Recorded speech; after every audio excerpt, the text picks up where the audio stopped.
Pin is a very important element of strategy and tactics. Almost in every game, we could see pins, actually on both sides. It's not as deadly as a skewer because you can stay there. It's sometimes the pin, could last for many moves without causing real damage. But still, let us look at the structure, how it works.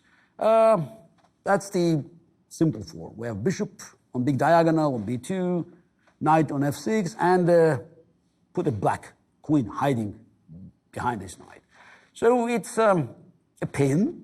We can call it a relative pin because black knight can move. Though I don't think you want to do it because the queen is there. So it's a pin. And it happens many times, for instance, in many openings, you have black queen standing on d8, knight on f6, and bishop on g5, for instance. That happens in many, many, many games, many openings. So yeah, there's nothing to be afraid of. Just remember that, if you have a more valuable piece behind, less valuable piece, just be aware.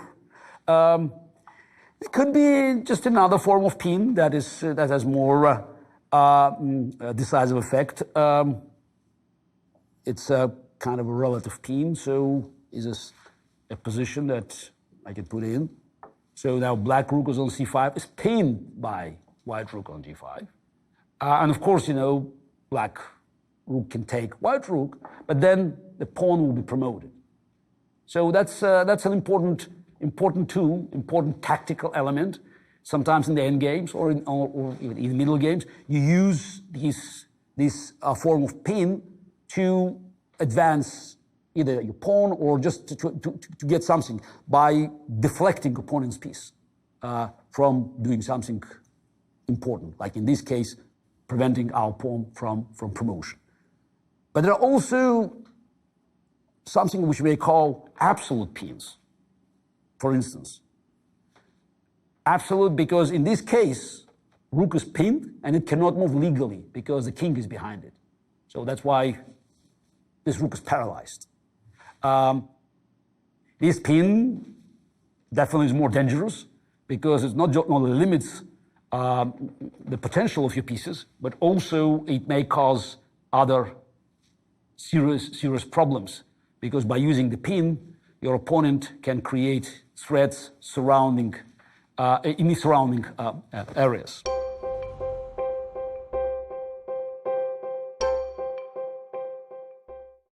Let's look at a couple of examples how we can use pin as a mechanism to achieve our goals. So let's start with a simple position. If you look at this endgame, it seems roughly even. Even black has an extra pawn. But there's a trick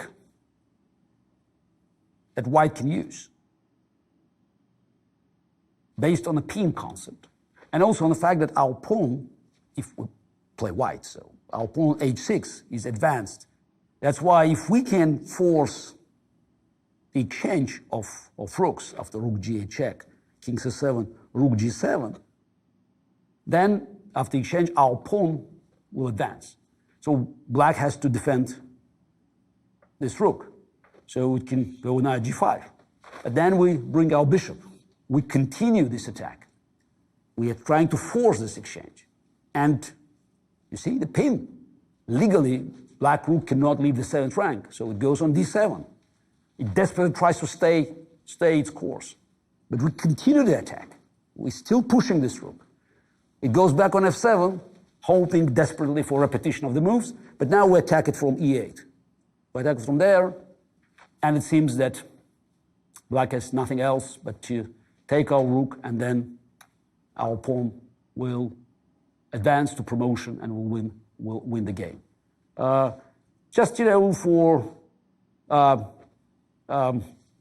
completing this sample, I can say that if black, instead of knight g5, goes on d6 with a knight, then we still attack the rook with our bishop. If knight takes the bishop, then rook is hanging. And after rook d7, we attack now from e6, reaching the same result. So this simple example shows you the power of the pin and how much it limits the opponent's pieces if they're pinned, and what can you do by using the pin to enlarge your advantage.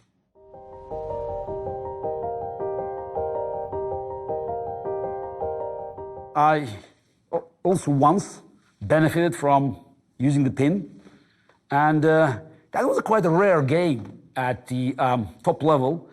I played this tournament again in Novgorod against a tournament game against Russian Grandmaster Evgeny Bareev, and we reached an endgame with 2 rooks versus rook and knight. Professionals know that pawnless endgames are very, very rare guests in top tournaments. And Bareev expected the draw to be agreed, but I saw no reason why not to just move pieces around, because 2 rooks are 2 rooks, and the wild position is drawn, but I could always keep creating threats because rooks could attack from afar, and though his pieces were fairly close, he still had some problems to solve, and at one point he collapsed and made the decisive blunder and let me win with the pin. And what do you expect? If you have 2 rooks, pins are very natural. And here was a position. Black just made the final decisive mistake, and I played rook e6. So offering this exchange, eliminating this rook, and this pin. You see this pin? It's an absolute pin because knight cannot move. Leads to winning material, and it's a decisive advantage. So black resigned.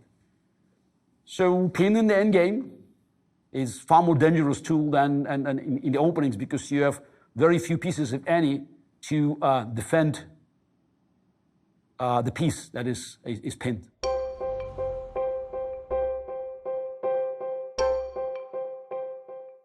Let's look at a couple of positions where we can realize the power of the pin. This is an endgame. Looks very simple. Rooks, 2 knights, 4 pawns. It seems there's no more excitement left.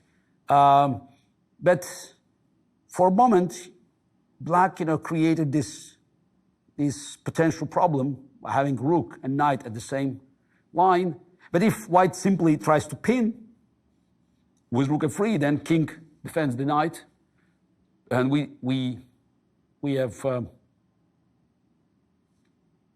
nothing. We don't have any way of putting more pressure on this knight.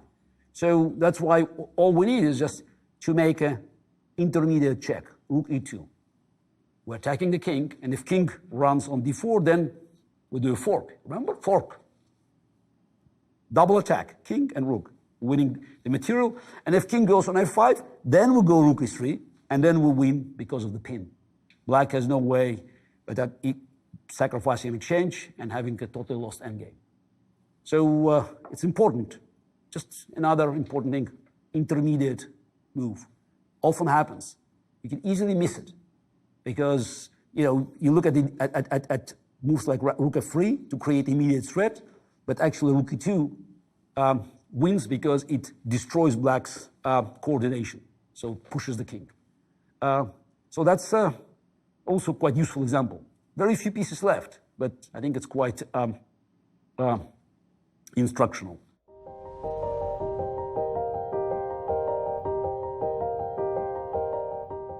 Let's have a look at this position.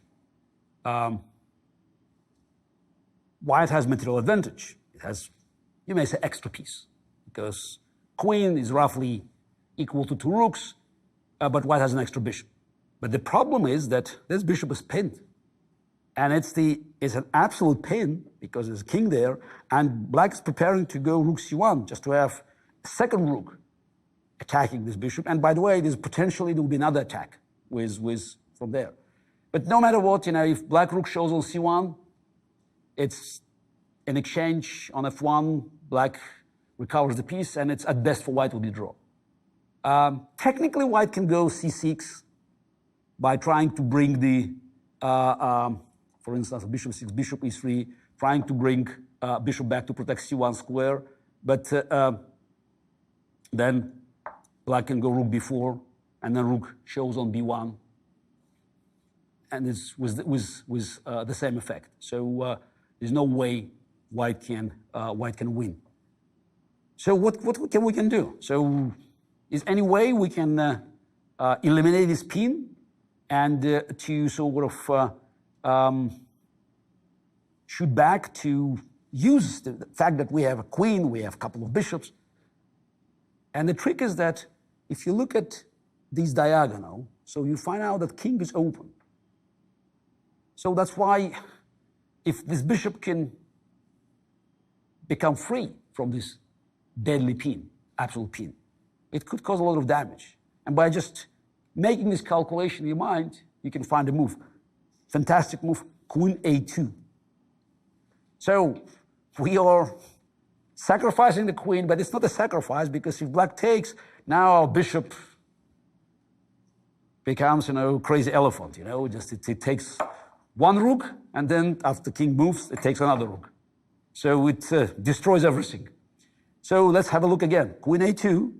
So we attack this rook. We prepare the release of the bishop, our elephant, hiding here, to go to the open.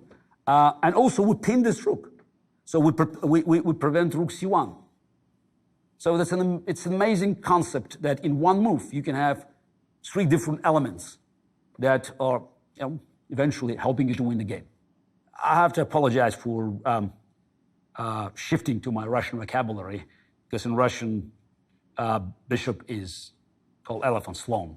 And when I saw this damage that this bishop released from this